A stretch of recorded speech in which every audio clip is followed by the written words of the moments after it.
నాకు ఇచ్చిన శాఖలను ఎట్లుంటే దురదృష్టమో అదృష్టమో మా పొన్నమని చెప్పాలి. గడబడైన తర్వాత నాకు ఇచ్చారు. మా శాఖ గడబడ లేపారు. 10 ఏళ్ళ అంత కింద మీద చేసి పడేసి అది నా చేతిలో పెట్టారు. ఇదొక్కటే కాకుండా యానిమల్ హస్బెండరీ ఇచ్చారు, పశుసంవర్ధక శాఖ. దాంట్లో గొర్రెల బర్రెలు అన్ని కిరికిరిలు అయినాక నా చేతిలో పెట్టారు. ఇప్పుడు నేను ఆ కిరికిరి కడుక్కున్నా లేకుంటే మళ్ళీ కొత్తగా పని చేయాలన్నా అర్థం కాని పరిస్థితి.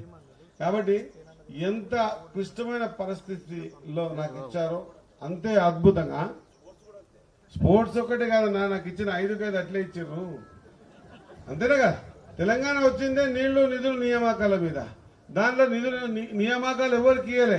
కానీ ఇప్పుడు యూత్ సర్వీసెస్ పెట్టి నేను ఎట్లా ఎంప్లాయ్మెంట్ జనరేట్ చేయాలని అదొక శాఖ ఇచ్చారు. ఇక గొర్రెల విషయం అయితే మొత్తం ఈ రాష్ట్రంలో జరిగింది ఏందో మొత్తం దేశంగా తెలిసిపోయే విధంగా అదే గొర్రె బయటికి దాటే మళ్ళీ అదే గొర్రె లోపట్టుకోవచ్చు, అదే గొర్రె బయటికి దాటే అదే గొర్రె లోపట్టుకోవచ్చు. ఆ శాఖ కూడా నాకే ఇచ్చారు.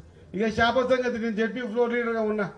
నేను 96లో వార్డు కౌన్సిలర్ని, 2001లో సర్పంచ్ని, 2006లో ఎంపీపీ, 2014లో జెడ్పీటీసీని, జిల్లాకు ఫ్లోర్ లీడర్ని, 2021లో జిల్లా అధ్యక్షుడిని, 2023లో అందరు కలిసి టికెట్ ఇస్తే ఎమ్మెల్యేని, ఇప్పుడు మేము అందరం మంత్రిని. ఈ మొత్తం పీరియడ్లో గత 10 సంవత్సరాలకి ఎంత చేపలు ఎట్లా ఇస్తారో నేను ఆ కులకు సంబంధించిన వ్యక్తిని చూద్దామంటే కూడా నేను పోయి నిలబడితే చేపలు ఇడిచేది కాదు.